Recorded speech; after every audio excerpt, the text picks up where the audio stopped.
En sus grabaciones. Saludos cordiales, estudiantes de la maestría de gestión hospitalaria de la Facultad de Medicina de la Universidad de Salvador. Estamos ya en el segundo videoconferencia del módulo de ética y derecho sanitario. Vamos a continuar abordando un tema enlazado a la videoconferencia 1. En la videoconferencia 1 vimos la aproximación al derecho sanitario y ahora nos corresponde desarrollar una aproximación a la legislación en salud. Si se puede ver la presentación, ¿ustedes me confirman? Sí se puede, doctor. Gracias. Muy bien. Entonces, en esta noche vamos a compartir este tema a partir del abordaje metodológico siguiente. Ya les di la bienvenida a esta videoconferencia 2. Hay algunos puntos importantes del aula virtual que en las siguientes diapositivas los vamos a ir desarrollando relacionado al foro de presentación, al foro semanal. Agradezco a Josué Lobo y a Jacqueline Serrano por las observaciones que han dado respecto al foro semanal. Lo vamos a aclarar cuando lo abordemos. El ejercicio 1 y el ensayo final, ¿verdad? Vamos también a compartirles los objetos de esta videoconferencia 2 y vamos a desarrollar los temas ahí planteados. Esperamos que al finalizar esta clase, si hay alguna duda, puedan ustedes sentir el espacio para poder aclarárselo. Y estos son los dos temas centrales, el derecho sanitario, la legislación en salud. Y en las siguientes clases, vamos a ver la mitad de clases de derecho sanitario y la otra mitad de ética, ¿verdad? Entonces, en este primer componente, el desarrollo del derecho sanitario, el concepto, las herramientas es clave, pero también el de la legislación en salud. Ya en el módulo de políticas y gestión de servicios de salud ya estuvimos viendo algunos aspectos de política. Sin embargo, ese es solamente un instrumento técnico jurídico de todos los que el ministerio promulga. Recuerden, aquí la participación de ustedes es la que cuenta, ¿verdad? Si ustedes no quieren participar, pues no van a tener la ponderación de esta clase. Ya les envié a su mensaje de aula virtual quienes participaron en la primera clase. Entonces, ahí va a ir el control, ¿verdad? Pónganle atención, porque de lo que se trata es que usted logre preguntar aspectos relacionados a su trabajo. Ya vi el foro de presentación, tenemos profesionales de alto nivel del ámbito de oncología, del ámbito del INAVE, del ámbito de atención médica en el seguro social y que podemos aprovechar al máximo, ¿verdad? Entonces, vinculándolo con los temas que vamos viendo, por favor, pregunten, y si no alcanza el tiempo en el aula, aprovechemos también a través de mensajería para intercambiar cualquier duda o opinión que ustedes quieran compartir con sus compañeros. Pónganle atención a las fechas, todo está en el aula virtual. Miren, este es el seguimiento que le damos al aula virtual. Con respecto a los mensajes del aula virtual, yo les envié un mensaje, solamente una compañera de ustedes me respondió. Les quiero agradecer, ¿verdad? Que dijo que lo había recibido y que estaba pendiente ya de hacer el ejercicio 1. Y entonces los demás me dejaron en visto, ¿verdad? Y ya saben ustedes, en estos tiempos de las redes, si alguien lo deja en visto, ¿verdad? Es una gran afrenta, ¿verdad? Entonces, si ustedes lo leen, por favor, deben de confirmar que lo han leído, de tal suerte que se dé una comunicación de dos niveles. Ese es el aula virtual, ¿verdad? No solamente hacia un lado, que no hay certeza si se entiende, si se ha tenido el tiempo para leerlo, sino que también respondan. Por ahora, estamos hablando de 2 días, ¿verdad? Solamente una persona me contestó el mensaje. Con respecto a la fotografía del aula virtual, yo creo que nos ayudó el módulo de política y de gestión en servicios de salud. 12 han colocado la fotografía actualizada conforme a las reglas de N etiqueta, ¿verdad? Una proyección de cómo profesionalmente quiere ser recordado, ¿verdad? En el aula virtual no estamos en las redes sociales, ¿verdad? De colocar en ropa de baño o con alguna mascota o con alguien que nosotros queremos mucho. En el ámbito académico eso eh, no va, ¿verdad? Usted debe de proyectarse como profesionalmente. Tampoco se trata de algo de la fotografía de su título, ¿verdad? Sino que un aspecto que ubique su ámbito laboral. Por favor, a la persona que todavía no ha colocado la foto en el aula virtual, si tiene limitantes para colocar su fotografía, no dude en comunicarse y le podemos apoyar para que la coloque. En el foro de presentación también tenemos buenos resultados. 10 compañeros de ustedes ya participaron. Estamos esperando 3 personas que participen. Recuérdese que ya está activo el foro semanal. Entonces, es solo de ir a traer, ¿verdad? Ustedes preséntense y cumplan con las indicaciones que se les han dado. Implica también comentar a 2 presentaciones de sus compañeros. Todavía hacen falta 3 estudiantes que lo hagan. Y en el foro semanal, aquí agradezco a Josué Lobo y a Jacqueline Serrano que me advirtieron, ¿verdad? Yo ya lo había detectado y pensé que se había solventado, pero al parecer, no quiero decir que es la plataforma, voy a ir a revisar nuevamente, ¿verdad? Ya en 3 ocasiones he revisado las fechas, pero al parecer no está resultando. Si en dado caso para el día de mañana en la mañana no se ha activado de manera adecuada el foro semanal 1, por favor envíeme mensaje a través del aula virtual. Es tan clave el aula virtual que hasta tiene en la pestaña de generalidades en el área de inicio, ¿verdad? Hay una serie de documentos que es importante que ustedes los lean. Van dirigidos a las orientaciones de cómo van a presentar los trabajos escritos. Por favor, ya estamos en el último módulo. Un ensayo es con un resumen inicial, el desarrollo, ¿verdad? Si son citas, agregarle las citas y la bibliografía, ¿verdad? Algo presentable. También está el documento de N etiqueta y todo de interés para que ustedes lo revisen. Ahora veamos. En la bibliografía les compartí un video. ¿Qué opinan de ese video?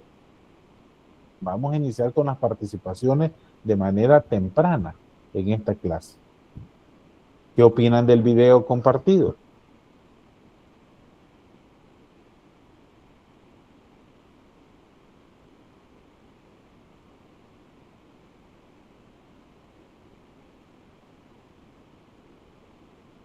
Silencio en el aula total, ¿verdad? Vaya, yo esto se los traigo a cuenta. ¿Se recuerdan que les dije? Dedíquenle tiempo. No quiero que después ahí me vayan a entrar dentro de sus malos recuerdos. Si usted no le dedica tiempo a la materia, va a sentir que lo abrumamos, ¿verdad? Poco a poco se están compartiendo materiales y ustedes los deben de disfrutar. Por favor, vayan a revisar ese video que es complementario al video conferencia 1, ¿verdad? Ya también está subido la clase, el video de la clase 1 y ya está también subido la presentación en PowerPoint. Entonces, pero si ustedes después van a tratar de solventar todo, o sea, el nivel de estrés les va a aumentar y van a perder el interés por la materia. Lo importante es que poco a poco, en la medida que ustedes le dedican tiempo, vayamos desarrollando este módulo. Estos son los objetivos para esta videoconferencia. Esperamos cumplirlos a cabalidad. la vez anterior del foro 1, cabal, perdón, de la videoconferencia 1, a partir de que dimos 15 minutos de espera, cabal, hizo falta después para finalizar las dos últimas presentaciones, y por eso ahora le vamos a dar mucho énfasis a este repaso. Vimos el concepto de Estado. Ahí ustedes deben de ubicar, Estado es con mayúscula, no lo pueden poner con minúscula, porque hay homónimos, o sea, palabras que significan lo mismo, estado de la materia, estado de ánimo, ¿verdad? Entonces, pero aquí nos referimos al conjunto de instituciones que ejercen el gobierno y aplican las leyes sobre una población determinada, que se ubican en un territorio provisto de soberanía interna y externa. Ustedes siempre, a todos los estados, deben ubicarle los tres componentes esenciales: población, territorio y leyes. Estar provisto de una soberanía interna, dijimos que es la capacidad de aplicar las leyes y las decisiones políticas en su territorio sin injerencia de otros estados. En la medida que un estado promulga leyes, puede promulgar una gran cantidad de leyes y nadie las cumple. Entonces no caen dentro de la soberanía interna. Por eso, al pedirles ejemplos de soberanía interna, ustedes no pueden poner, la ley crecer juntos. Lo que interesa son las acciones concretas que se han implementado para que esa ley se concrete en la realidad. Y ya decíamos, un acto de soberanía interna es permitir que los papás acompañen a su madre al momento del parto. Y eso es algo concreto, ¿verdad? Esa es la soberanía interna. Otro aspecto de soberanía interna es declarar emergencias sanitarias ante alguna situación epidemiológica que se presente. La última fue en el COVID-19 y estamos esperando la emergencia sanitaria vinculada al paludismo. Ese forma parte de la soberanía interna, y la soberanía externa es la capacidad de convocar a sus ciudadanos en caso de ataque del exterior y en defensa de su territorio, ¿verdad? Porque uno de los componentes básicos del Estado es la defensa del territorio. Pero al gerente de salud le interesa más la soberanía interna, porque es la capacidad que usted va a tener en su establecimiento de salud para que el personal a su cargo conozca sobre las leyes y conozca su aplicabilidad concreta en el ámbito de su jurisdicción, ¿verdad? Entonces, también debemos de tener claro de la clase anterior que el Estado se organiza a través de diferentes esferas de poder estatal y se ubican en El Salvador, como en toda democracia occidental, tres grandes poderes: el poder legislativo, representado por la Asamblea Legislativa, que es el primer órgano del Estado, ¿verdad? ¿Cuántos diputados hay ahora en el primer órgano del Estado? ¿Cuántos diputados son?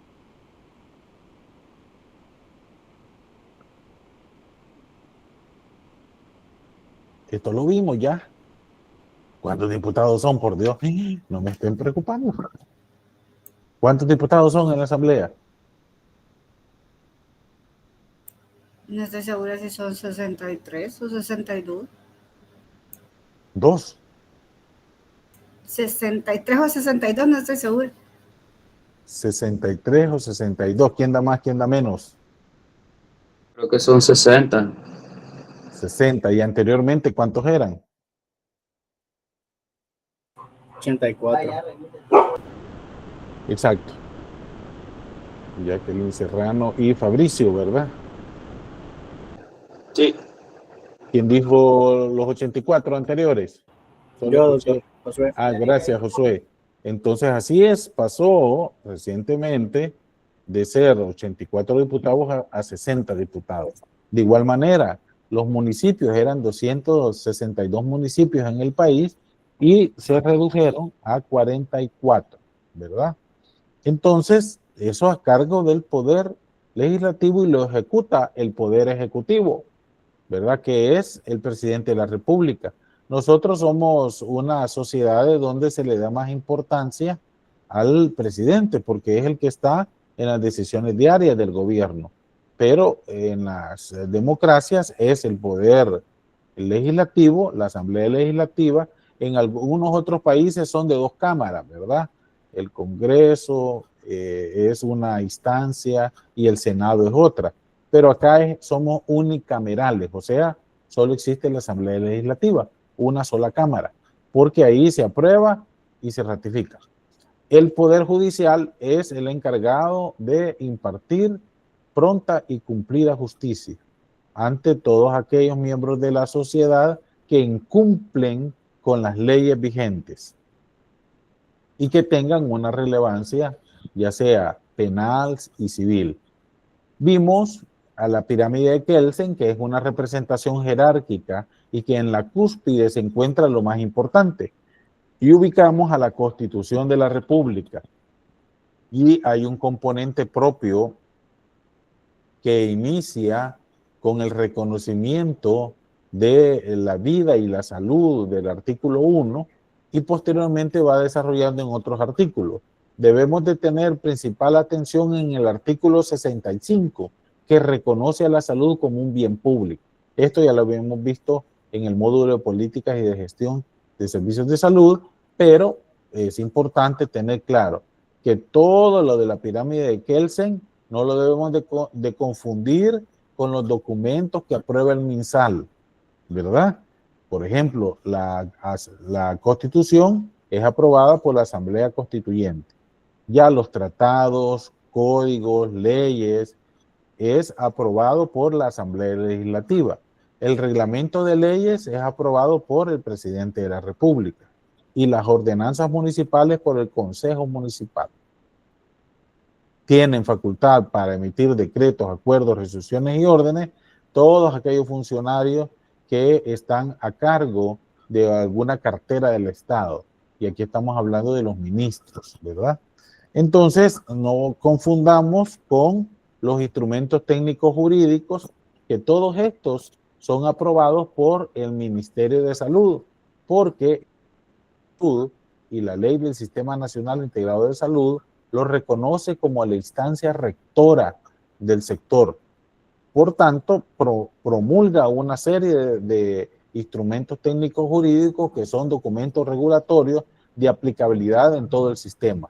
Y hay algunos que están en la cúspide porque se publican en el diario oficial, como las políticas públicas, como las normas sanitarias y el listado oficial de medicamentos. Pero también hay otros documentos de relevancia legal y regulatoria que no se publican en el diario oficial, pero sí son aprobados por el ministro o ministra, depende de quién esté nombrado. Entonces, los listados oficiales de insumos, los manuales, ya sea de organización o funciones o de procedimientos, las guías clínicas, los planes de implementación o intersectoriales, así como las estrategias sanitarias, son documentos de diferente forma. Esto lo habíamos visto en el módulo anterior. Y una gran cantidad de lineamientos técnicos, porque los lineamientos técnicos son para actividades específicas, ¿verdad? Lineamientos técnicos para la atención de la niñez menor de 10 años. Ya sabe que solo para eso sirve. Y los decretos y acuerdos o resoluciones. Si nosotros fuéramos a verlos unidos, la pirámide de Kelsen está arriba y los instrumentos técnicos jurídicos están en la pirámide de abajo, de tal forma de respetar el principio de legalidad que estipula la importancia de la jerarquía de las leyes. Todo gerente en salud debe de conocer a nivel general, ya lo planteamos, el aspecto legal y la jerarquía que implica desde la pirámide de Kelsen y los instrumentos técnicos jurídicos. También vimos la importancia de conocer el derecho a nivel general. No nos vamos a sacar aquí licenciados en ciencias jurídicas, pero sí deben de saber que el derecho es un conjunto normativo que permite resolver conflictos sociales que se presentan en un devenir histórico en cada civilización. Se inspiran en los postulados de justicia y constituyen el orden normativo e institucional que regula la conducta humana en sociedad. De lo contrario, fuéramos salvajes, ¿verdad? Con mucho dolor, al finalizar un periodo de una embajadora de Estados Unidos en el país, dijo, pero en El Salvador ni las leyes de tránsito respetan, ¿verdad? Eso a mí me dolió. Y era cierto, pues. Entonces eso nos ubica al incumplimiento de las reglas de conducta como sociedades bárbaras. Entonces debemos, los gerentes en salud tienen el compromiso de conocer los componentes relacionados al derecho, o si no, al menos saber a quién consultarle. El derecho, al igual que la medicina, tiene ramas. Para los romanos eran dos grandes ramas, el derecho público y el derecho privado. En el derecho público, el Estado participa con su prerrogativa de subordinación los ciudadanos frente al Estado. Pero en el derecho privado hay una igualdad de derechos.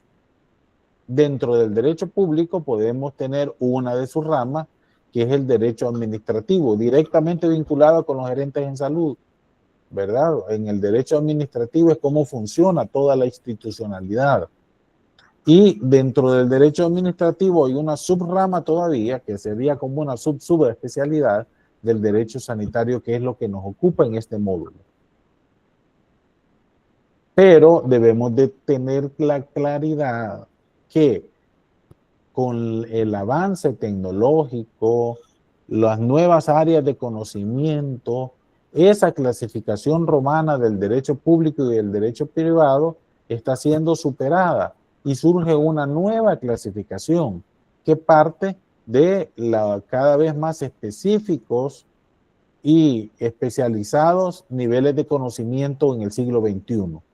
Surge entonces esta nueva clasificación del derecho que van por grandes áreas, y el derecho relacionado a la salud o el derecho de la salud se subdivide en varias ramas, y una de ellas es el derecho biomédico, el derecho sanitario, el derecho farmacéutico. Hay también el derecho de trasplante vinculado también al ámbito de salud, que en el país tiene muy poco desarrollo.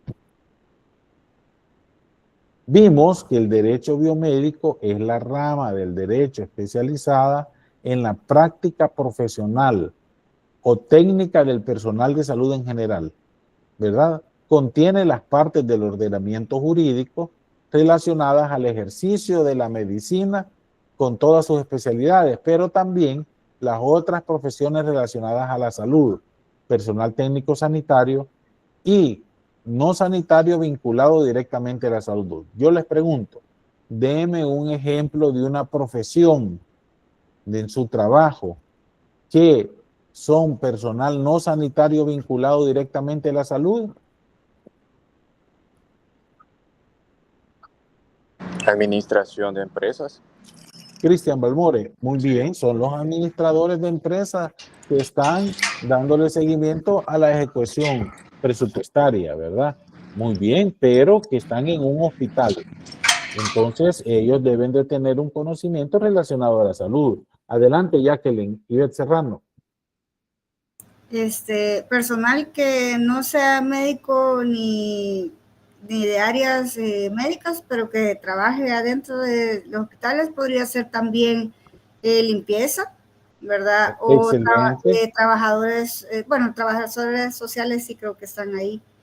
Sí, hay una rama, fíjense, trabajador social, hay una rama específica para salud, ¿verdad? Pero aplica, mire, un ordenanza que trabaja en una oficina, en un edificio, a un ordenanza o personal de limpieza que trabaje en un establecimiento de salud, son capacidades diferentes. Y eso sí entra el derecho biomédico para regularlo. Ingrid nos hacía un comentario. Adelante, Ingrid. Tatiana Carrillo.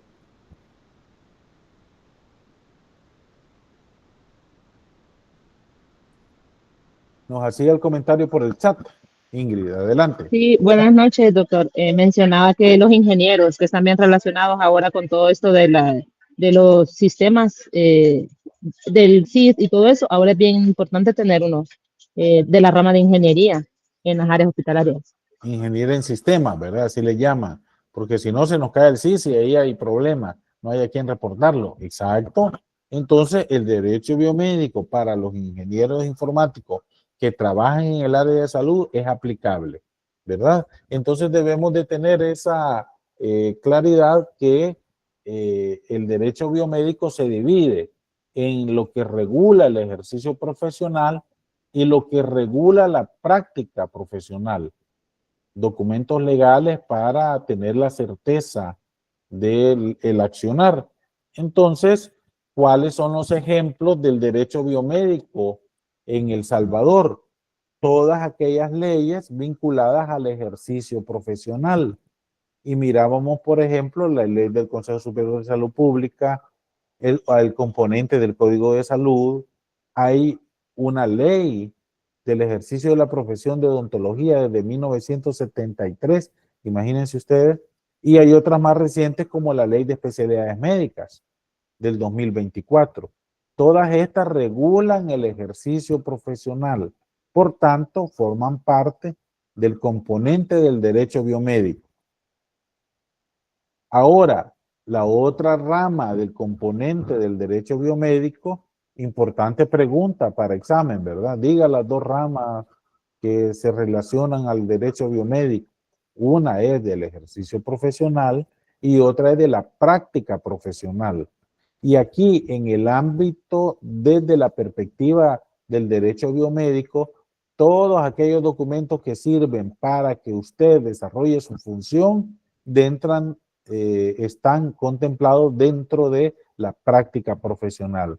Y ahí tenemos todos los instrumentos técnicos jurídicos del Ministerio de Salud. Deme ejemplos de instrumentos técnicos jurídicos que promulga el MinSal.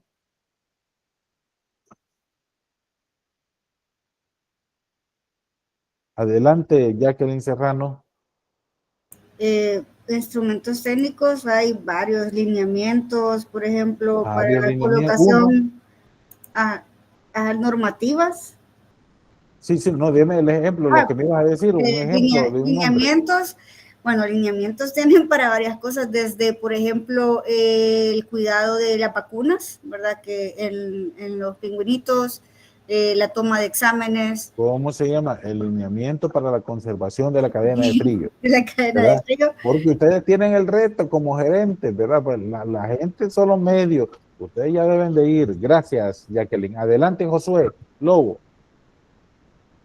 Otro ejemplo de otro instrumento técnico jurídico. Bueno, la clase anterior mencionábamos los nuevos leyes antisoborno. Vaya, ojo, y vuelven a caer en el error. Los documentos que aprueba la Asamblea de Ley. Es que nombre, es que no es ley. Tú te referís a la política antisoborno. Ajá, la política. Esa política sí cabe como instrumento técnico jurídico, tenés razón. Pero las leyes son de la Asamblea Legislativa, ¿verdad? Y las leyes caen en el ejercicio profesional. Miren, todas estas son leyes, ejercicio profesional. Pero para la práctica es lo de a diario. Esos son también los documentos de aplicabilidad voluntaria como las guías de buenas prácticas clínicas promulgadas por el INS y las normas técnicas sanitarias, NTS, promulgadas por el organismo salvadoreño de normalización. ¿Había otra participación? Otro ejemplo de instrumento técnico jurídico, alguien mencionó y no ubiqué quién era.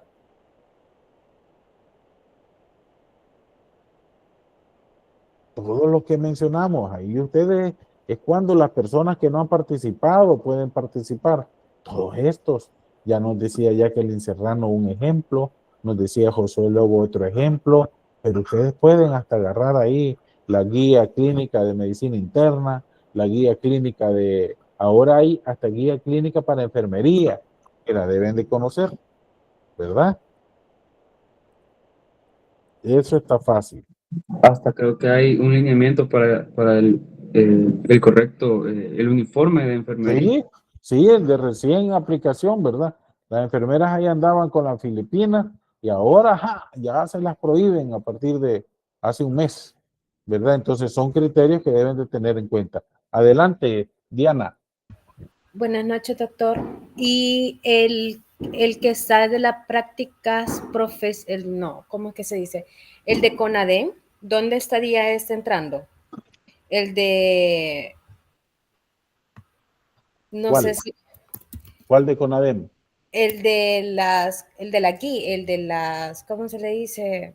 Los que va a promulgar el CONADEM. Ajá, el de las especialidades y Interesante, muy subespecialidades. bonita pregunta, Diana Marisela. Eso entraría dentro de la práctica profesional, porque el ejercicio profesional te da la facultad que el Estado te da a ti para ser médica, enfermera, trabajadora social, pero el detalle diario de cómo tú vas a garantizar es práctica profesional.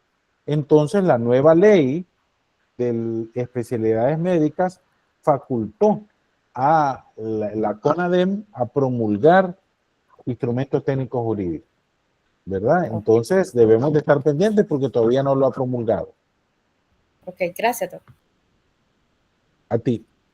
Entonces, en la clase anterior vimos el concepto de derecho sanitario. Ustedes deben de saber que dentro del concepto hay tres grandes ramas. Una relacionada a el régimen jurídico, la importancia de conocer toda la legislación en salud y su aplicabilidad es uno de los componentes de la disciplina del derecho sanitario. Pero no solo se queda, hay algunas personas desconocedoras que dicen que derecho sanitario es igual a legislación en salud. Es solo un componente, porque hay también el componente de la interrelación del Estado frente con los ciudadanos, de tal forma de conocer un nivel de trabajo, por ejemplo, intersectorial, y la relación de la ciudadanía, principalmente organizada, que incide en el Estado, para que surja un marco legal o normativo. Y acá el ejemplo más claro, históricamente en el país, son las organizaciones de personas con VIH, que ha permitido que, por ejemplo, en su momento se existiera ya el protocolo de atención antirretroviral, iniciando en el Seguro Social. Antes las personas fallecían, ¿verdad? Entonces fue a través de la lucha de las organizaciones de la sociedad civil de pacientes de VIH que se transformó el abordaje terapéutico en el Seguro Social y después en el MinSal, ¿verdad? Pero también hay otros ejemplos de sociedad organizada. No sé si ustedes conocen la experiencia de la Asociación de Pacientes con Psoriasis, que ellos incidieron mucho para que le hicieran el tratamiento fotovoltaico, ¿verdad? Ya con esta nueva situación de Rosales, ahí habían dos cabinas fotovoltaicas, ahora yo les he perdido la pista, pero ha sido por incidencia desde la sociedad. Eso estudia el derecho sanitario, pero ojo, no se vayan a confundir, el derecho sanitario no anda buscando a todas las organizaciones. Al derecho sanitario solo le interesa a aquellas que logran incidir en el Estado y que surge un nuevo producto del ordenamiento jurídico que modifica el funcionamiento institucional. No sé si me explico en esto, porque van a decir, pero también está la asociación comunal El Caimito, entonces el derecho sanitario debería estudiar. No, si esa asociación nunca ha tenido un vínculo con el ámbito de salud, al derecho sanitario no le interesa, ¿verdad?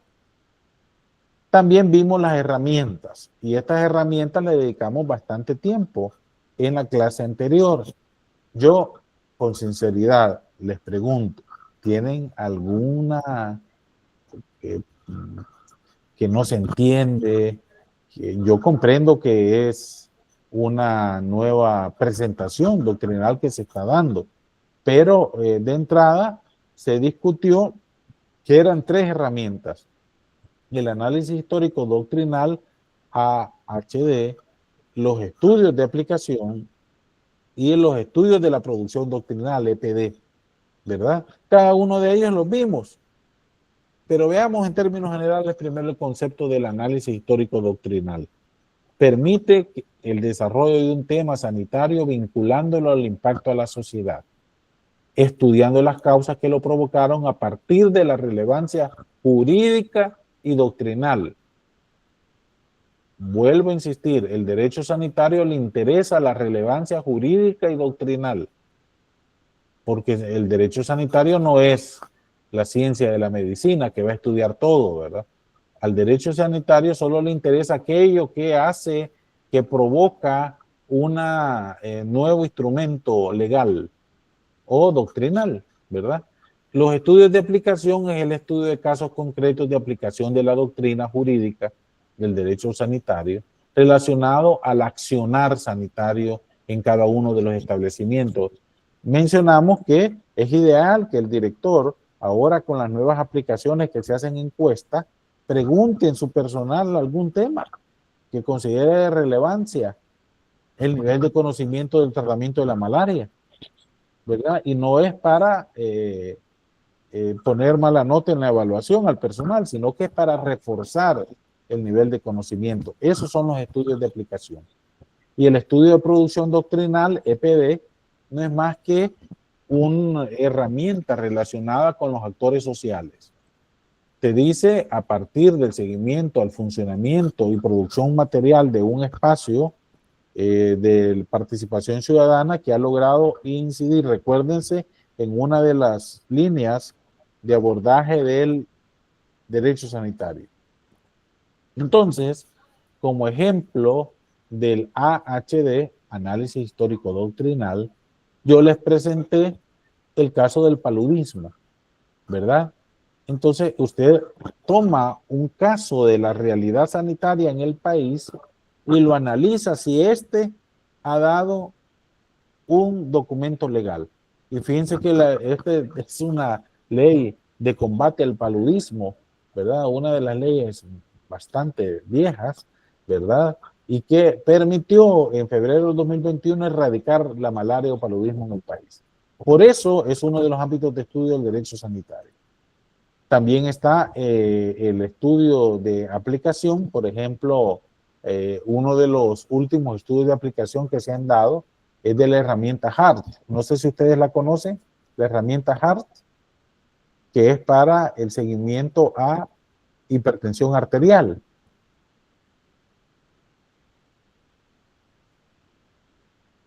Entonces, el Ministerio de Salud le exigió a todo el personal a su cargo que debe de conocer la estrategia HART y tiene que hacer exámenes y conocer cuál es el seguimiento. Adelante, Jacqueline Yvette. Lo que está mencionando de HART es de lo de la asociación, de la AJA.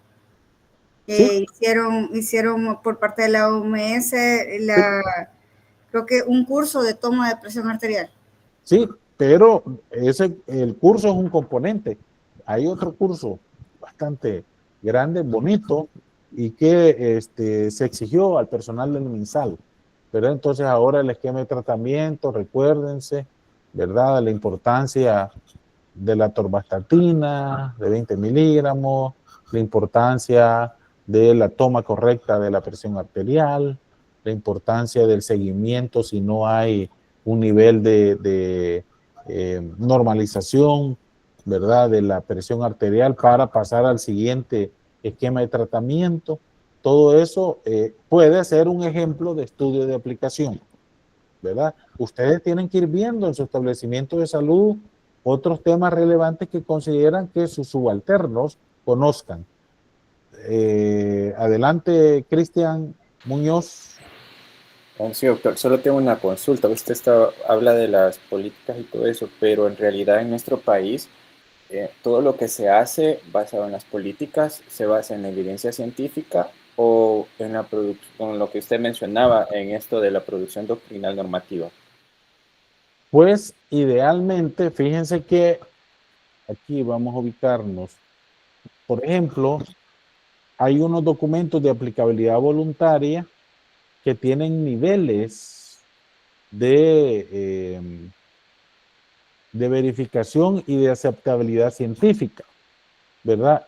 El nivel más bajo es aquellos documentos, las guías de buenas prácticas clínicas, que se reúnen a expertos y dan su punto de vista sobre un tema determinado. El siguiente nivel son aquellos que involucran a expertos y personal operativo. El siguiente nivel son aquellos documentos que surgen de investigaciones nacionales. Y los de cuarto nivel son aquellos que surgen de investigaciones nacionales con multifocales. Entonces, en el ámbito de salud, el derecho sanitario se encarga de ver el nivel de fortaleza y robustez de los documentos que están siendo promulgados. Entonces, esperaríamos que los documentos regulatorios que apruebe el ente rector tengan el mayor nivel de verificación para su aplicabilidad. Y eso implica un gran trabajo de investigación científica, si queremos llevar al nivel 3 y 4. No sé si me entendí o me fui por la tangente, Cristian. No, sí le comprendo. Es que fíjese, doctor, que en la institución, bueno, no hay como un documento así que regule todos los procedimientos como tal, pero se está en ese proceso. Sin embargo, por ejemplo, Ingrid... Tú trabajas en el INAVE, si no, corrígeme. No, yo trabajo en Seguro Social, en oncología. Oncología. En oncología. Ajá. Entonces, estamos como que se quiere hacer el socializar todo un documento para que, digamos, desde el primer nivel a cuarto nivel de la torre oncológica se haga igual cierto procedimiento, ejemplo, la curación de catéteres. Sin embargo, hay opiniones de las jefaturas donde, pero es que así lo hacemos, pero es que esto no va así. Entonces, el objetivo es de que eso quede normado y que así se haga. Entonces, como una normativa, pero ¿cómo le vamos a llamar a esa normativa? Porque es como un manual de institucional. De procedimiento. Es un manual de procedimientos. Yo les sugiero que si realmente quieren que principalmente en los hospitales, surge esa necesidad de homologar procedimientos, ¿verdad? En el Seguro Social hay una unidad de normalización, ¿verdad? Deben de consultar con esa unidad de normalización, porque con lo que tú me estás diciendo lo ubico a un nivel 4, ¿verdad? Un nivel 1 básico de opiniones de expertos. Es que eso es lo que voy, por ejemplo. Pasa a 1 o 2 porque implica expertos más personal operativo, ¿verdad? Así lo están haciendo porque, ejemplo, nosocomiales tiene su punto de vista, pero como no lo han confirmado, pero como las jefaturas están viviendo el día a día, entonces, pero como usted menciona, y entiendo que tiene que haber una base científica para yo comprobar de que voy a hacer este procedimiento con tanto material o con tantos hisopos y me voy a tardar tanto tiempo, ¿basado en qué?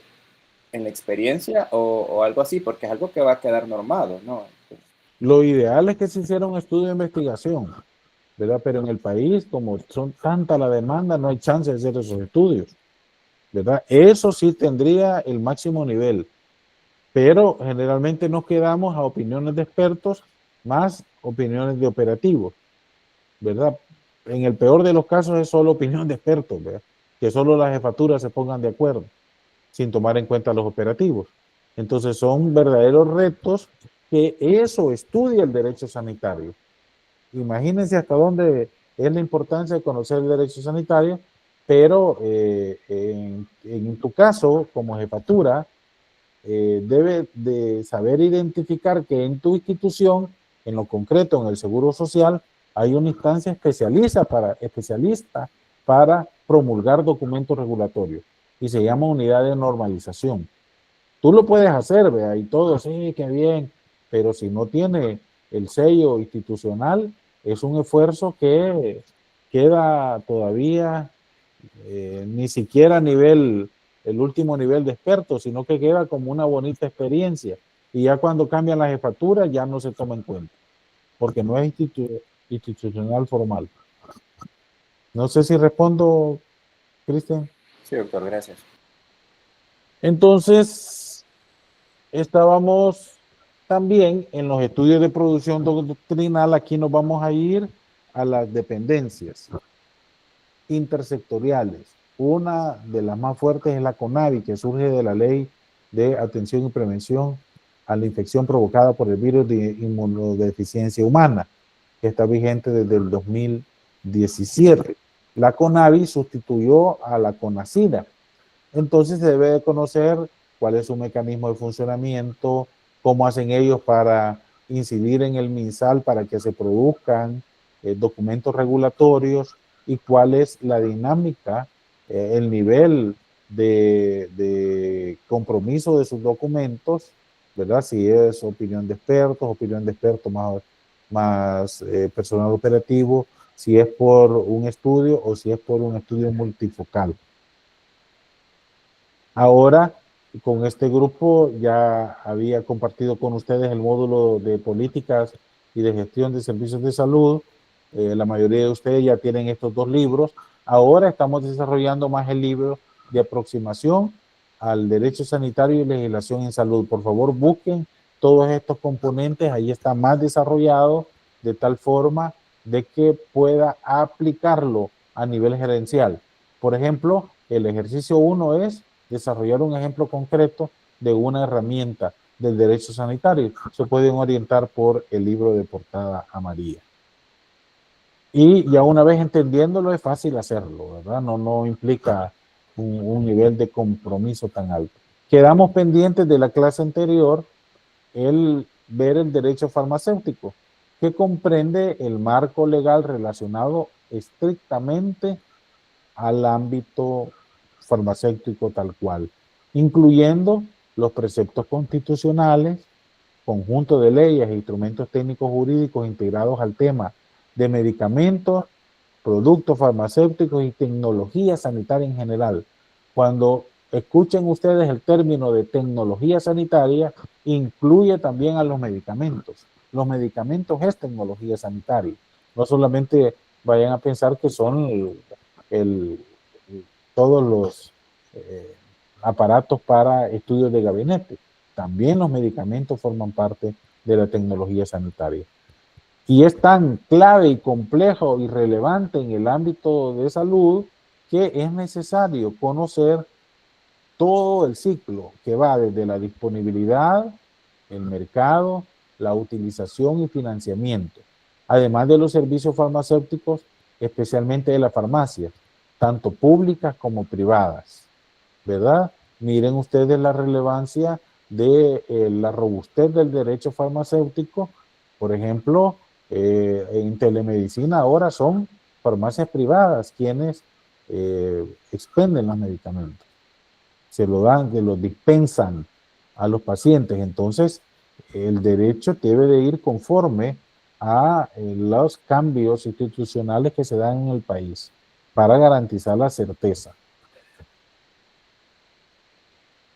Por tanto, el derecho farmacéutico se ubica desde los preceptos constitucionales, la ley de medicamentos que fue vigente en el 2012 y que se derogó de manera parcial en el 2024 con el componente de la ley de la Superintendencia de Regulación Sanitaria, pero hay alrededor de 7 reglamentos de la ley de medicamentos siguen vigentes, siendo aplicados ahora ya no por la Dirección Nacional de Medicamentos, sino que por la Superintendencia de Regulación Sanitaria. Hay reglamentos técnicos salvadoreños promulgados por OSARTEC, el organismo salvadoreño de reglamentación técnica. Hay documentos de RTCA, reglamentos técnicos centroamericanos promulgados por Comieco, y están todos los instrumentos técnicos jurídicos relacionados al ámbito de las medicinas, las vacunas y las tecnologías que entran dentro del derecho farmacéutico. Así hemos hecho un repaso que necesitábamos darle con bastante importancia, ya que de eso depende el hecho de seguir avanzando. Que ustedes tengan claro el gran reto que significa para el gerente en salud tener un conocimiento general del derecho sanitario. Me gustaría de parte de ustedes alguna reacción, algún comentario, antes de pasar al siguiente componente.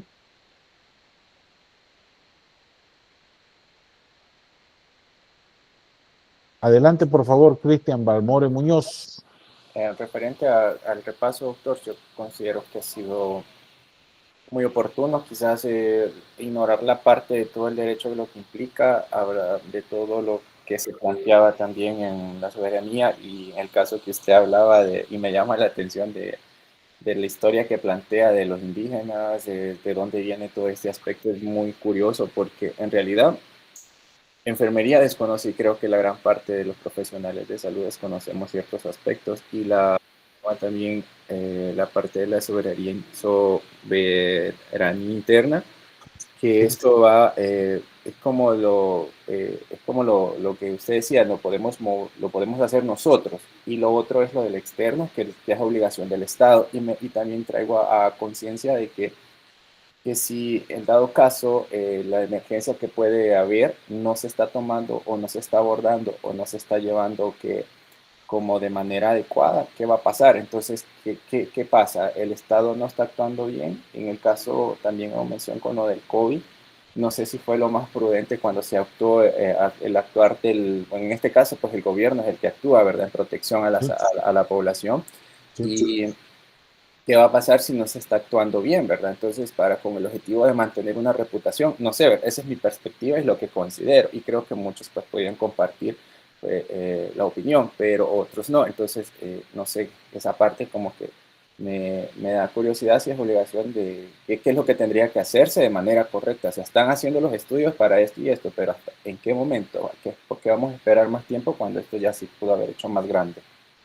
Sin duda.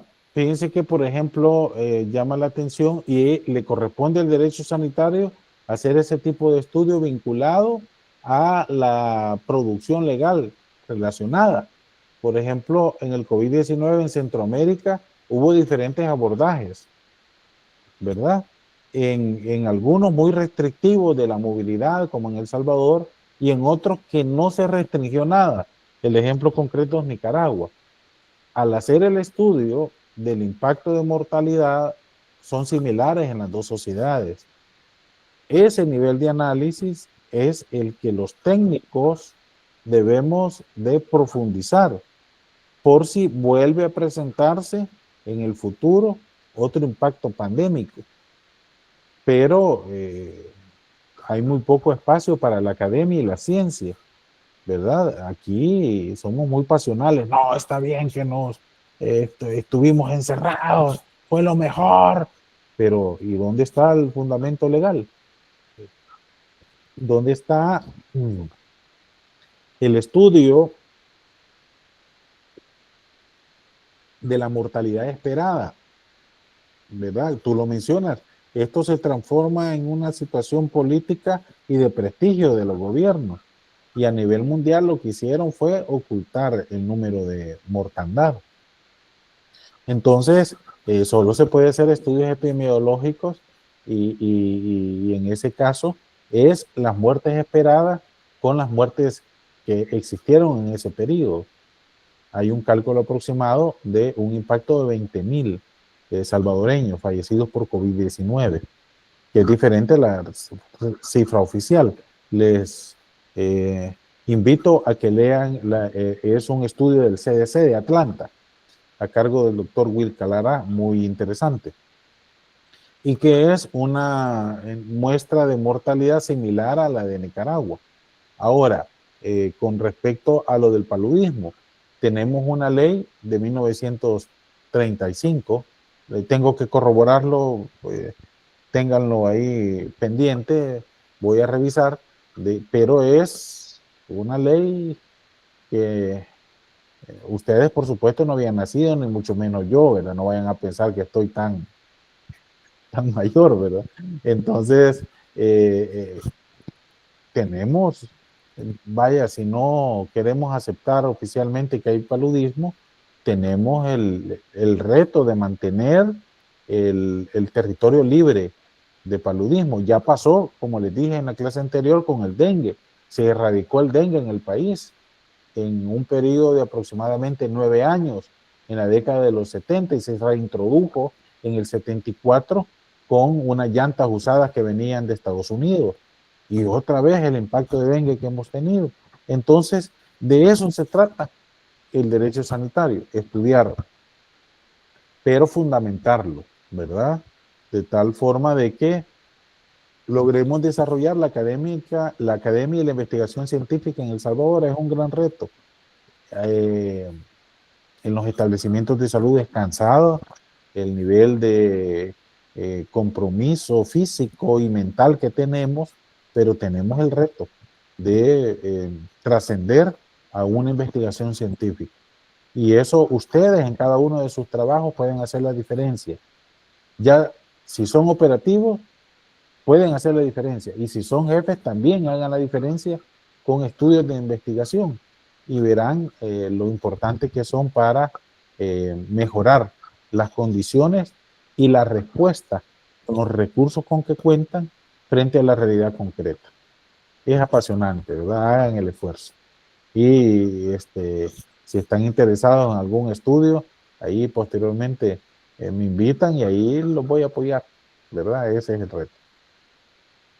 Su trabajo de tesis es un trabajo de investigación científica, lo deben de ver tal cual, ¿verdad? Entonces, ánimos, algo que valga la pena. Muy bien, vamos a hacer el receso, vamos a dar, ahora sí, vamos a dar 15 minutos y por favor, nos vemos en 15 minutos a partir de este momento. No se vayan a desconectar, pero levántense y hagamos una pausa de 15 minutos. Gracias.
5, 4, 3, 2, 1.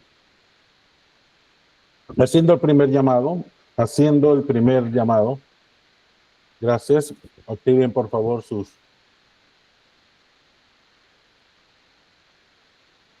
Gracias por las reacciones. Muy bien.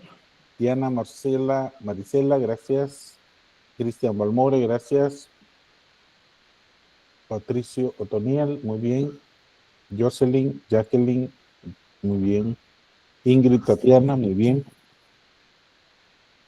Bueno, vamos a continuar con la aproximación a la legislación en salud, que es otro de los grandes componentes de este módulo.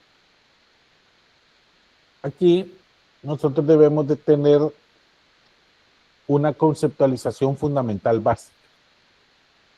En primer momento, mencionar que la ley viene del latín lex, ¿verdad? Este es una normativa que rige conductas y legislación es un conjunto de leyes que están vinculados dentro de un mismo ámbito del conocimiento. Y a nosotros nos ocupa la legislación en salud. ¿Qué vamos a entender por ley? Es una regla jurídica dictada por una autoridad competente. Y la autoridad competente en El Salvador es la Asamblea Legislativa, que como poder de Estado, recuérdense, es el poder legislativo, faculta en su contenido con el fin de ordenar o prohibir algunas acciones en consonancia con la justicia y el bien común de la sociedad en su conjunto. Todas las leyes, por tanto, le facultan o le prohíben hacer algo de manera expresa. Aquello que no está contemplado en la ley, no pueden a ustedes sancionarlo. Mencionaba, por ejemplo, que a usted le escriban al WhatsApp y usted no conteste. No hay ninguna normativa que estipula que estando con su teléfono, con su red, en un grupo de comunicación social, si usted no responde, va a ser sancionado, porque no hay una ley que así lo mencione. Las leyes tienen las siguientes características. Son obligatorias para Raimundo y medio mundo. No es que porque yo iba pasando por Honduras no me van a aplicar las leyes de Honduras. Claro que sí. Son impersonales, o sea, no van dirigidas contra una persona, sino contra hechos que deben de estar claramente definidos en la ley. Son abstractas porque se antecede a un hecho en concreto, sino que está previendo, está ubicando, si se da un hecho, así se va a aplicar una sanción. Son permanentes, a menos que entren por aspectos del ente facultado para dejarla sin efecto de manera temporal. De eso se trata el régimen de excepción, ¿verdad? De que deja temporalmente sin efecto algunas leyes, ¿verdad? Pero en términos generales las leyes son permanentes. Son generales, aplicados a todos los estratos sociales, independientemente de el cual donde se encuentra. Ahora veamos el concepto de legislación. Es un término que agrupa, porque al referirse al cuerpo de leyes que regularán determinada materia o ciencia, o al conjunto de leyes a través del cual se ordena un ámbito específico del país. A nosotros nos interesa la legislación en salud, ¿verdad? Ante la gran variedad de contenidos de las leyes, es importante agruparlas en ámbitos del conocimiento, y es así como algunos legisladores, cosa que yo comparto, tratan de aprobar códigos, ¿verdad? A mi criterio, el Código de Salud de El Salvador, que está vigente desde 1988, debería de actualizarse en su conjunto, y garantizar que las leyes dispersas vuelvan a un solo código, de tal forma que las personas que no conocen tengan mayor facilidad a la hora de consultarlas. Ahora, el término de legislación en salud o legislación sanitaria es el conjunto del marco legal relacionado a la salud de un determinado sistema jurídico de un país en particular, que dan soporte legal al accionar sanitario del personal de salud en dicho estado. Miren ahí, estado con mayúscula, ¿verdad? Para no confundirlo con estado de ánimo, estado de la materia, o el estado del tiempo, ¿verdad? Rigiendo el accionar de la administración sanitaria. Ojo, esto tiene que ver con el gerente en salud, la administración sanitaria en sus diversos aspectos, con un enfoque que favorece el fomento y protección de la salud de la población mediante la determinación de la conducta del individuo frente a las circunstancias relacionadas con la salud, su comunidad y la sociedad en general. Y recuerden lo variable que es ese proceso de salud y enfermedad, y por tanto la importancia que la legislación en salud esté actualizada. La aplicación de la legislación en salud faculta a los administradores de los servicios de salud para la toma de decisiones pertinentes.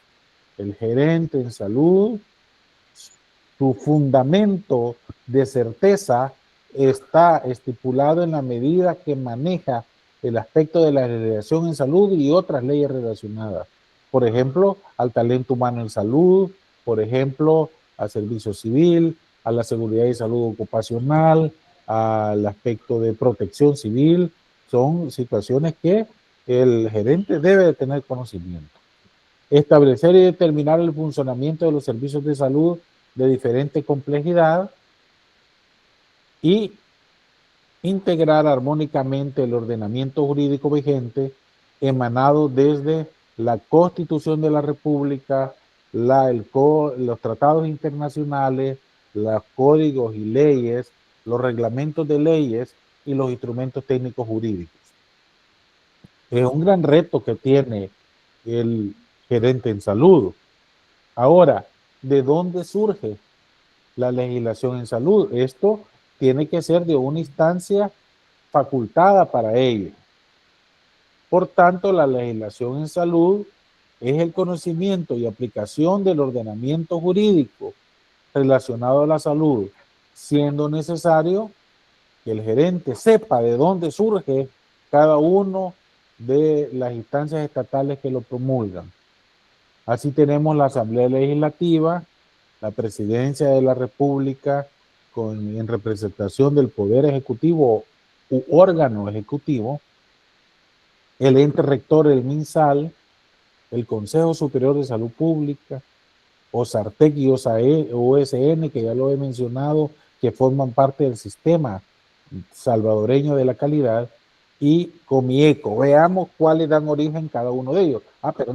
Y actualmente hay una serie de nuevas instancias que debemos de estar pendientes porque dan origen a legislación en salud. Ya ustedes anteriormente lo manifestaban en esta clase o en la clase anterior, que con el devenir institucional surgen nuevas instancias relacionadas directamente al ámbito sanitario que también promulgan legislación en salud, siendo la siguiente: la Superintendencia de Regulación Sanitaria y el Consejo Nacional de Especialidades Médicas, CONADEM, que en esta clase lo mencionaron.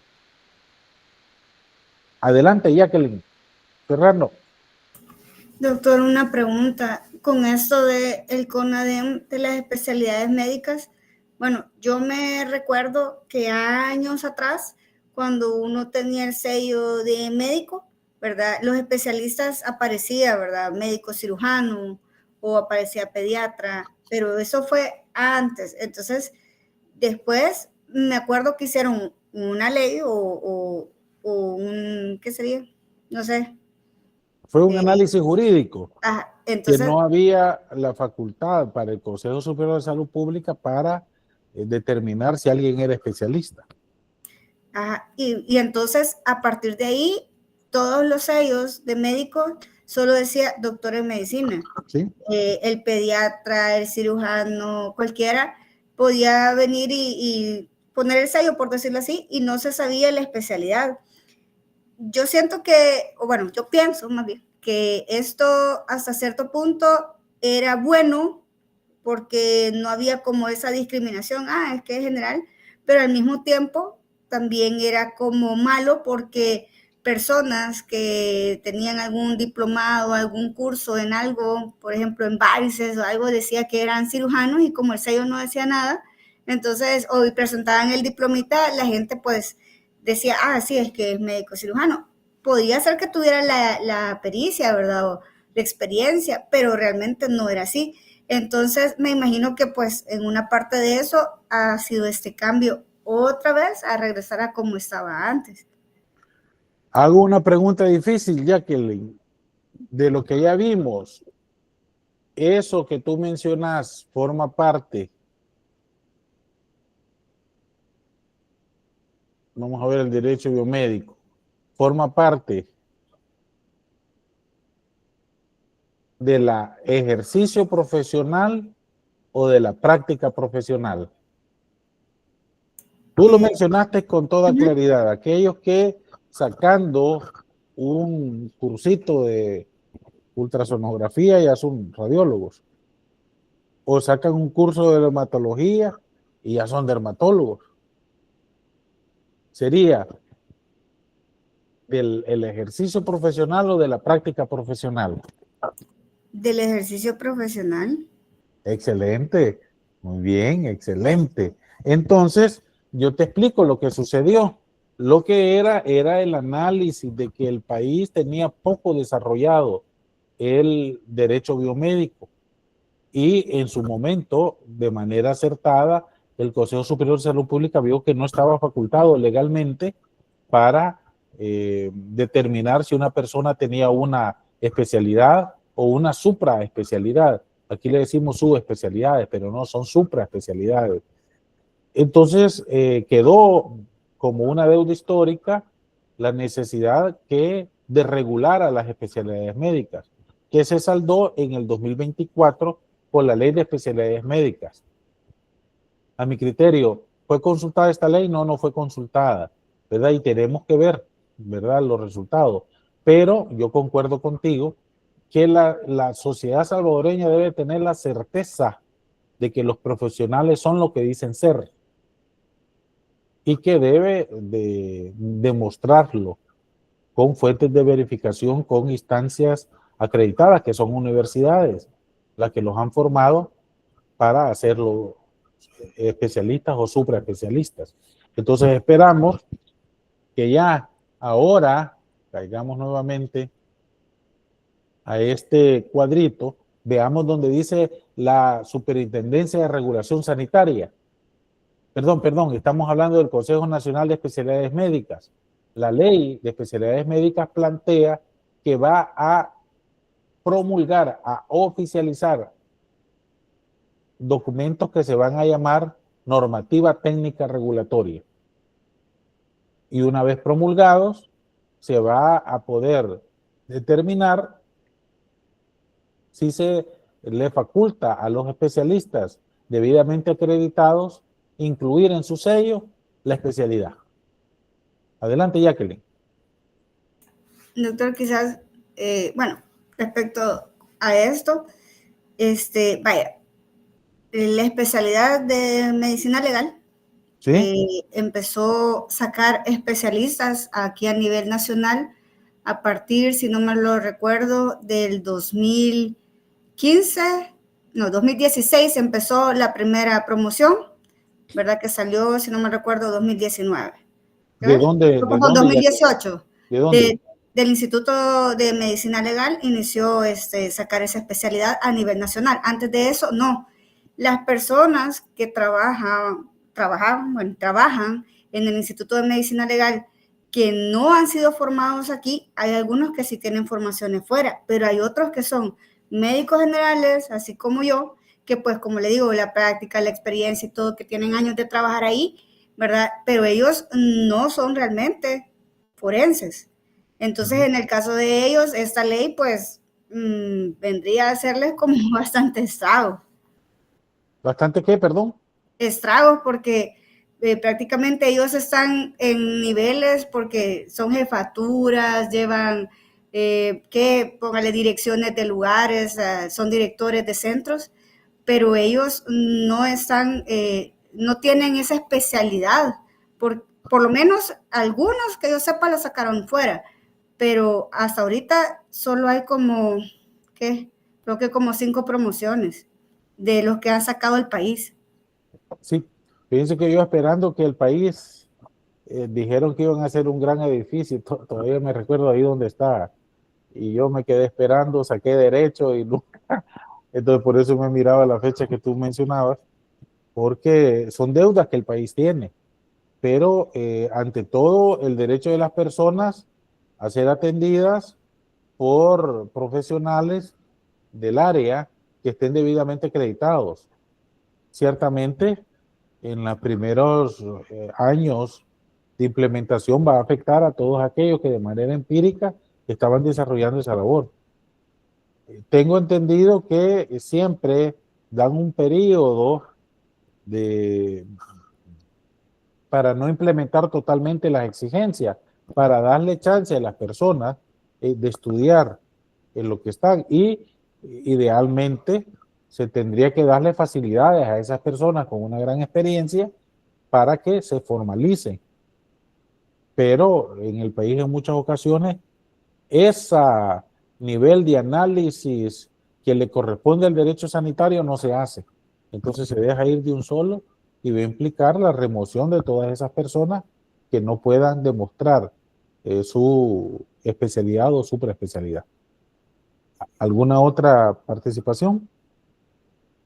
Adelante, Diana Maricela. Hola, solo abonando lo que dice Jackie. Vaya, Jackie, con respecto, voy a tocar el tema porque más o menos sé del tema. Si en caso dado del 2016 no se había como legalizado en ese momento la especialidad, porque el medicina forense entraría como especialidad, se manda a pedir a todas las universidades, si es una universidad la que la estuvo iniciando en ese proceso, en ese tiempo, el listado de los graduados. Y de acuerdo al listado de los graduados que existan y a cuántos años tenga la especialidad, porque según el lineamiento, o sea, el reglamento te dice que tiene que ser que para especialidad y subespecialidad son de 3 a 2 años. Si no pasa de los 2 años, estaríamos hablando que es una maestría o un diplomado, ¿verdad? Si son 3 años, entonces sí entraría como una especialidad. Si en caso dado, por ejemplo, tú vienes, exacto, aquí son 3 años.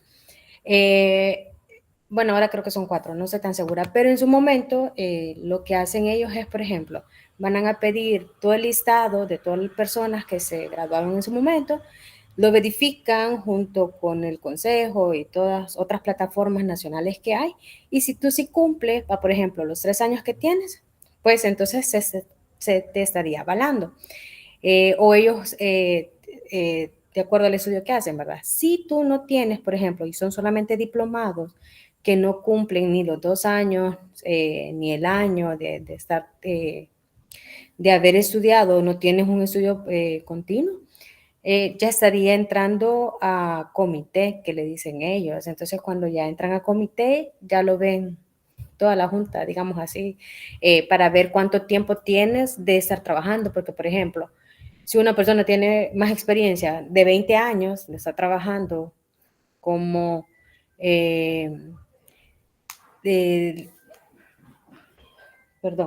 si tiene como 20 años de estar trabajando en la misma área, o sea, no te van a quitar. O sea, hay veces es más la experiencia, ¿verdad? Entonces ahí ellos ya estarían llenando otro tipo de proceso para que tú puedas entrar en la misma área de la especialidad. Pero eso siempre es a criterio del consejo. Si son, como tú dices, hay personas que solamente tienen 3 meses, 2 meses de haber sacado un curso, pero se siguen especializando en el mismo curso y ya tienen mucho tiempo de ejercer, de más de 10 años, entonces ahí sí ya entra en otro proceso. O sea, no es que los van a dejar afuera, sino que hay otro tipo de estudio. Pero, ¿con qué base legal, Diana? ¿Y de cuál consejo menciona? Del Del CONADEM, consejo sí. CONADEM. Sí, lo que Comprendo. pasa es que, lo que pasa es que yo estuve un buen ratito ahí, entonces estuvimos, o sea, más o menos sabemos el proceso, ¿verdad? Y con eso se estudia de acuerdo al reglamento que, que, que tiene el CONADEM, que ¿El dice de reglamento que de ley van o a, reglamento interno? el de ley, el, Reglamento de ley, ¿verdad? que Muy bien. dice que ahí las especialidades, dice que especialidades tienen que ser más de 3 años, y si son fuera del país, igualmente tiene que cumplir ciertos criterios, entre esos el año de estudio, el tiempo que tiene, y aparte también si, pues, por ejemplo, hay personas que, o perdón, hay en países que dice que la cirugía estética, o un ejemplo, ¿verdad? Solamente lleva 2 años en algunos países, en otros, pero la toman como especialidad. Entonces, ahí se estaría evaluando las unidades de, ¿cómo es que le dicen? Las De unidades mérito. Ajá, cabal. Entonces estarían tomando esas unidades. Si en caso dado faltaría, pues ahí ya mandan unas notas y todo eso. Pero sí, eso es lo que se hace. O sea, no es que porque una persona tenga, por ejemplo, mucho tiempo de años de estudio, perdón, que tenga años de experiencia y que, pues, o sea, que no tenga algo que lo amerite, pero sí su tiempo, más de 20 años, y hay alguien que lo confirme y que ya, o sea, firmado y sellado, ya ellos ya le dan ahí el debido proceso de acuerdo a lo que diga la Junta. Uh-huh. Ya es otro La, proceso más legal. la Junta de Del Vigilancia Consejo del Consejo de CONADEM. de O CONADE. muy No, bien. de CONADE. Porque los de parte del Consejo, en el Consejo Superior de Salud, es solamente ya nos estaríamos quedando los médicos generales, las licenciaturas, los técnicos, ya ellos solamente estarían viendo eso. Y ya CONADE estaría viendo las especialidades y subespecialidades y las maestrías, pero aquellas que son clínicas. Si no entran en los clínicos, por ejemplo, epidemiología, salud pública, no lo estarían viendo ellos que yo tenga entendido hasta ahorita, sino que serían aquellas que sean clínicas, por ejemplo, la psicología clínica, no me acuerdo cuál es la otra que habían mencionado, pero más o menos así, no sé si Gracias por tu confundí aporte. a la No, Jackie. excelente. Solo vamos a necesitar, si tú tienes a la mano, nos compartas el reglamento donde faculta, que era lo que yo mencionaba, de ese periodo de transición, que se debe de tomar en cuenta las realidades institucionales e históricas del país, para no dejar a nadie afuera, ¿verdad? Porque lo peor sería despachar a toda esa gente, ¿verdad? O dejar un periodo que le permita jubilarse para no afectar, ¿verdad? Pues su ubicación. Gracias por el Sí, comentario. sí, está bien. Cuando voy a buscar el documento que lo tengo en la otra computadora y ahí se lo voy a compartir en otra clase. Gracias. Vaya. Muy bien. Entonces, vamos a continuar. Y miren la gran variedad de documentos, ¿verdad? Por ejemplo, el COMIECO es el Consejo de Ministros de Integración Económica que promulga los RTCA. Estos tienen un gran impacto principalmente en el ámbito del derecho farmacéutico, insumos médicos, ¿verdad? De mucha importancia, que ya están vigentes en toda la región centroamericana, incluye Panamá y República Dominicana, ¿verdad? Entonces, debemos de estar pendientes de también estos instrumentos, estos tipos de instrumentos. Ahora, el Consejo Superior de Salud Pública promulga los requerimientos técnicos administrativos, RTA. El Ministerio de Salud, los instrumentos técnicos jurídicos, ITJ. Importante, miren, ustedes deben de ubicar siempre que la Asamblea Legislativa es la encargada de ratificar los tratados internacionales, instrumentos legales internacionales, los códigos y las leyes, las aprueban. Y el presidente de la República es el encargado de los reglamentos de leyes, los acuerdos y decretos ejecutivos. Y hay sí otras instancias y todas estas debemos de estar pendientes como gerentes en salud. Ahora, la legislación en salud, para que usted sepa ubicarla, tiene diferentes tipos, ¿verdad? Por ejemplo, el componente de atención sanitaria, que son aquellas leyes que desarrollan las directrices gerenciales para la atención sanitaria. El componente garantista, que desarrolla los deberes y derechos tanto de la ciudadanía como del personal de salud. El componente orgánico, que desarrolla la organización interna de la institución sanitaria. Y el componente mixto es que tiene de los tres componentes, ya sea componente de atención sanitaria, componente garantista o componente orgánico.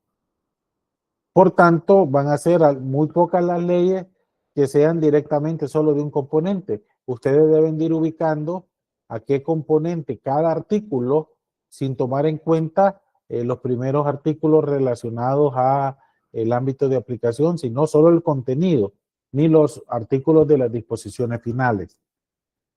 Entonces, dentro de esta clasificación de la legislación en salud, para el contenido de atención sanitaria es el marco legal que desarrolla los elementos para orientar una adecuada atención en salud.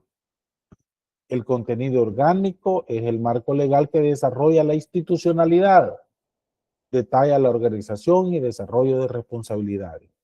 El contenido garantista es el marco legal que reconoce mayoritariamente en su contenido la importancia de limitar el poder estatal, limitarlo, reconociendo garantías. Cuando un paciente llega a un establecimiento de salud, tiene una asimetría de poder y el personal de salud siente que tiene que obedecerle a pie juntilla. Hay personal de salud que hasta se enoja cuando una persona decide retirar de su consentimiento informado, y es su derecho, pues, ¿verdad? O decide no continuar con el tratamiento, estando debidamente informado. Entonces, por eso hay leyes garantistas. Y el contenido mixto, ya lo mencioné, tiene de los tres componentes de atención sanitaria, orgánico y garantista. Entonces, esta es la metodología para determinar cómo una ley de legislación en salud, no se vayan a poner ustedes a tomar cualquier ley. Lo primero que hacen es, le voy a aplicar este instrumento a la ley de medio ambiente. Esa no es de legislación en salud, solo lo de legislación en salud. Se cuentan el número de artículos de la ley. Se excluyen del conteo, los dije, los primeros, vea, el objeto, el ámbito, los procedimientos y las disposiciones finales. Se leen los artículos y se clasifican si forman parte de alguno de los componentes, atención sanitaria, orgánica o garantista. Si del conteo resultado que los artículos que forman parte de un componente son el 51%, o sea, miren, más organiza cómo va a ser el Instituto Salvadoreño de Bienestar Magisterial, entonces si supera el 51%, entonces se clasifica con ese componente, ya sea atención sanitaria, orgánico y garantista. Si ninguno de al contar los artículos, si ninguno hay 10 de atención sanitaria, hay 9 orgánicos y 4 garantistas, ninguno llega al 51%, entonces es de componente mixto, porque tiene de los tres. ¿Alguna pregunta hasta acá o demasiado rápido? ¿Comentarios? ¿Está claro? Muy bien, excelente. Oh, si el tiempo ha volado. Bueno, para mí ha volado. No sé si ustedes se han aburrido, pero entonces ustedes van a ver, mira, ahí está el componente de atención sanitaria, el componente orgánico, el componente garantista. Denme ejemplos así de entrada de contenido de legislación en salud, de contenido orgánico, por favor, que ustedes conozcan. O sea, que son las leyes que te describen cómo va a estar organizada la institución. ¿Cuál sería? El código de salud no entra en eso. Fíjense que el Código de Salud por excelencia es de contenido mixto porque tiene de atención sanitaria, garantista y tiene el componente orgánico principalmente del IRRI. Aquí tenemos una compañera del IRRI, ¿verdad? Levante la mano la compañera. No vino ahora a clase. Entonces, el Código de Salud es de componente mixto porque tiene de los tres. Otro ejemplo que ustedes podrían ubicar de una legislación en salud de contenido orgánico. No sé si entra ahí la del seguro. ¿Cómo se llama la del seguro? No sé si se llama Ley Orgánica del Seguro Social. Vaya, la va a ir a buscar para ver si se llama ley orgánica. Ahí está cerca, ¿verdad? La ley del Instituto Salvadoreño del Seguro Social, ¿verdad? Que todas esas leyes deberían de ser leyes orgánicas, ¿verdad? Doctor, perdón. ¿Sí? ¿Y la ley de ética, la que nos están diciendo últimamente? Eso no. ¿Es de legislación en salud la ley de ética gubernamental? ¿Cómo Sí. diferencia usted que es de legislación en salud? Porque dice pacientes no pueden recibir. No sé. No, usted va a ubicar si una ley es de legislación en salud, si la instancia responsable de esa ley es el Ministerio de Salud o alguna de las otras organizaciones sanitarias. Por ejemplo, la ley de especialidades médicas, ¿cuál es la dependencia que se encarga que se cumpla? Diana. El mensaje. No, tú me dijiste que era la El consejo, CONADEM. el consejo. Sí, vaya. Y ese forma parte de salud.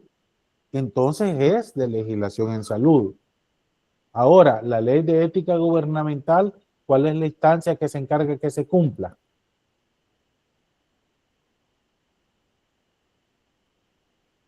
Lo vamos a ver en este módulo, ¿sí? El Tribunal de Ética Gubernamental. Entonces ya se sale del ministerio. Pero el gerente en salud debe de conocer la ley de ética gubernamental. Sí, la debe de conocer porque es una ley relacionada a la gerencia en salud. Esto se aplica solo a las leyes de legislación en salud. Aparte, otro ejemplo de ley orgánica, aparte de la ley del Seguro Social, ¿cuál podría ser? Una más, denme un ejemplo. La del Sistema Integrado de Salud. Excelente. Esa es una ley orgánica, porque te explica, Jocelyn, tu apellido. Aguillón. Gracias. Esa te explica cómo va a estar organizado el Sistema Nacional Integrado de Salud. Y eso lo vimos en el módulo anterior, ¿verdad? Muy bien. ¿Otro ejemplo? O díganme ustedes algún ejemplo que se les ocurra y aquí lo clasificamos, porque lo importante es que ustedes ocupen estos componentes de la legislación en salud. Dígame una ley y dígame lo que usted cree de cuál componente es y de ahí lo discutimos.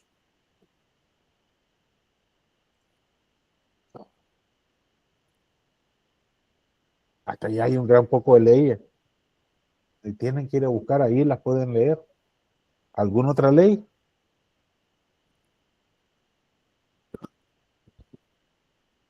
La de crecer juntos. Exacto. Otro ejemplo que nos puede confundir. ¿Quién es la instancia encargada de implementar la ley Crecer Juntos? ¿Mensal o el gobierno? No, creo que es lo de primera infancia. Ajá, ¿cómo se llama esa instancia? CONAPINA. Entonces ya no sería una ley de legislación en salud, pero el gerente debe de conocer la CONAPINA, debe de conocerla. Otro ejemplo. Mencionen ustedes otro que se les ocurra y aquí vamos a tratar de clasificarlo. La ley de derechos y deberes del paciente. Ajá, la ley de deberes y derechos de los pacientes y prestadores de servicios de salud, ¿en qué componente lo clasificarías, Cristian? Componente de atención sanitaria, componente orgánico, componente garantista, componente mixto.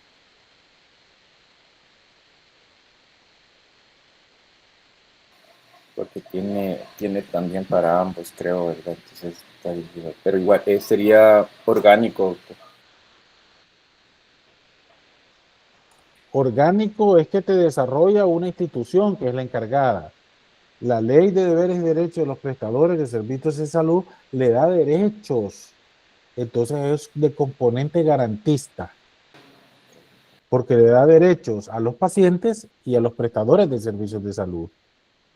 Muy bien, otro ejemplo que ustedes se les venga a la cabeza y aquí lo clasificamos. ¿Cuál podría ser? Aprovechen quienes no han participado. Ah, no, si casi todos, no, pero hacen falta todavía 2, 3, 4, 5 compañeros de ustedes que no han participado en clase. Dando un ejemplo. Recuerden que Tania estaba, si no me recuerdo, trabajando. Sí, me recuerdo. Fabiola, adelante. Lo de la ley de lo de creación de hospitales. ¿Cómo se llama esa ley? Ley de creación de la Red Nacional de Hospitales, ¿verdad? Muy bien, esa, ¿dónde la ubicarías?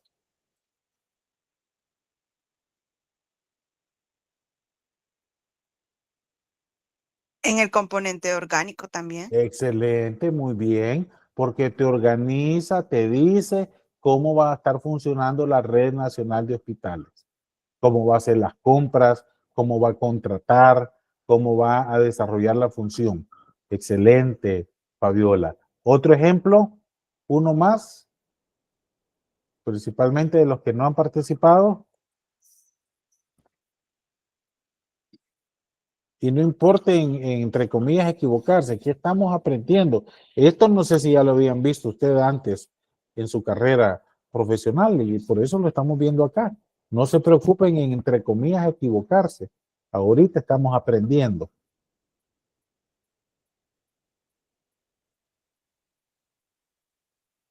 Entonces esto lo vamos a seguir desarrollando en el aula virtual, pero es importante que les quede claro y lo revisa. Muy bien. Entonces, la legislación en salud tiene herramientas. Un diagnóstico legislativo y unas guías rápidas de legislación en salud. Vamos a dejarlo solo planteado y en la siguiente clase vamos a ver ejercicios prácticos. El diagnóstico legislativo es la herramienta técnica que permite estudiar las condiciones sociales antes, durante y después de la promulgación del marco legal respecto a cómo determinar su relevancia en el abordaje social y las alternativas de contenido legal que potencian el ejercicio pleno del derecho humano a la salud. Usted debe de conocer cuál fue el contexto para promulgar una ley, porque eso le permite ubicarlo, los avances que el país está teniendo en el ámbito sanitario. Y la guía rápida de legislación, esto vamos a tratar que ustedes, sin ser abogados, puedan leer rápidamente una ley. Y les vamos a pedir que para la próxima clase, ustedes busquen una ley de este cuadro. No me vayan a traer leyes, las que están acá, ¿verdad? U otras más nuevas que tengan de la legislación en salud. Y le vamos a hacer el ejercicio de la guía rápida de legislación, que es la herramienta técnica que permite conocer el contenido de un documento legal en particular para determinar si aborda total o parcialmente un tema de interés, ya sea para potenciarlo o para visualizarlo a futuro. Usted como jefe está decidiendo 1000 cosas y le llevan un documento legal. Usted debe de saber cómo leerlo de manera resumida y tener una idea general para poder sentar posición. Si hay algunos aspectos controversiales, consultarlo con su departamento legal, pero en términos generales debe de saber leer un documento legal, ¿verdad? Para que no pierda tiempo valioso o para que le ponga atención a cosas que no debe ponerle atención. A eso es la guía rápida de legislación. No sé si ustedes tienen alguna pregunta, alguna duda. Entonces, la siguiente clase, por favor, tengan a la mano una ley de cualquier contenido de legislación en salud y le vamos a aplicar estas dos herramientas de la legislación en salud. No lo vayan a confundir con las herramientas del derecho sanitario que ya las vimos. Estas son otras herramientas. ¿Alguna pregunta final? ¿Alguna duda? Muy bien, entonces el día de mañana nos vemos. Espérenme, vamos a ver lo que mi jefe me plantea, los horarios, para que estemos claros que no es esta misma hora, ¿verdad? Es el día sábado, ¿sí? Es a partir, permítame, estoy viendo el mensaje, los días sábados de 4 a 6 o de 5 a 7. Está esa opción que me dijo el jefe que se las planteara para vernos a esa hora mañana. ¿A qué horas les parece? ¿De 4 a 6 o de 5 a 7? A mí me parece bien la de 4 a 6, pero no sé si los demás están de acuerdo. ¿De 4 a 6? Muy bien. Entonces nos vemos mañana de 4 a 6. No me vayan a dejar solo mañana sábado porque no va a ser justo. Y aquí nos vemos a las 4 en punto. Muy buenas noches y adelante. Participen en el aula virtual. No se les olvide porque son aspectos. Si en dado caso el foro semanal no se activa, por favor envíenme un mensaje que yo ya estoy preocupado por esa herramienta y para no quitarles tiempo valioso, que son preguntas que hemos visto en clase, pues no son cosas astrales, pero sí hagan el esfuerzo de participar. Si no pueden acceder al foro semanal 1, avísenme por favor a través de un mensaje. Buenas noches. Buenas noches. Buenas noches, doctor. Gracias.